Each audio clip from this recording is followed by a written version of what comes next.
अब हम लोग देखते हैं एनपीए का मतलब क्या होता है। एनपीए आपने बहुत सारी जगह सुना होगा और ये बहुत इंपॉर्टेंट बैंकिंग का टर्म होता है। ठीक है, बैंकिंग एनपीए का फुल फॉर्म होता है नॉन परफॉर्मिंग एसेट्स।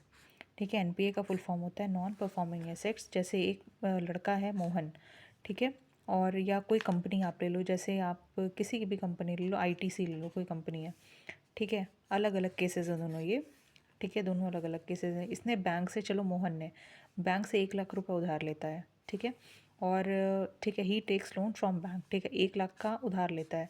लेकिन देखिए, ये अपने 1 लाख रुपए जितने इसने मान लीजिए 3 महीने के लिए लिया, 4 महीने के लिया, लेकिन ये he is unable to pay the loan. तो फिर क्या होगा? ठीक है, तो but he is unable to pay in 90 days. ठीक है, वो 90, ये एनपीए की लिमिट होती है, 90 दिनों की लिमिट होती है, और 3 महीने, 90 दिन यानी 3 महीने की लिमिट होती है। ठीक है, थ्रू इट्स एमआई, अगर वो अपनी एमआई, अगर वो अपनी ईएमआई से भी नहीं पे कर पा रहा है, ठीक है, बैंक को, तो बैंक उसको क्या बोलता है, ये एनपीए हो चुका है। ठीक है, अगर आप लिमिट से ज़्यादा अपना लोन नहीं पे कर पा रहे हो, तो वो लोन कैसा हो जाएगा, वो लोन एनपीए हो जाएगा। ठीक है, ऐसा बैंक बोलता है। ठीक है, और उसके बाद बैंक का रोल क्या होता है इसमें? रिमाइंडर या फ़ोन कॉल करता है, यानी जिसने भी उससे लोन लिया था, जैसे मोहन ने लोन लिया था, वो पे नहीं कर पा रहा है, तो उसको वो लोन करेगा, तो उसको वो बैंक बैंक जो बैंक होगा वो उसको कॉल करेगा, ठीक है, उससे पैसे मांगेगा।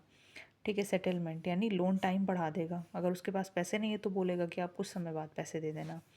ठीक है, या कोई लीगल एक्शन लेगा, जैसे सरफेसी एक्ट के अंदर उसको सीज़ कर देगा। ठीक है, ऑक्शन, या ऑक्शन आप जानते हो, नीलामी, नीलामी करा देगा लोन रिकवर करने के लिए, मतलब उसके घर जितनी भी प्रॉपर्टीज़ होंगी वो सब बेच के लोन भरवाएगा। ठीक है, और क्रेडिट स्कोर क्या हो जाएगा, डाउन हो जाएगा, यानी फ्यूचर में क्रेडिट मिलना, फ्यूचर में उधार मिलना बहुत मुश्किल हो जाएगा। ठीक है, तो ये होता है एनपीए, नॉन परफॉर्मिंग एसेट्स।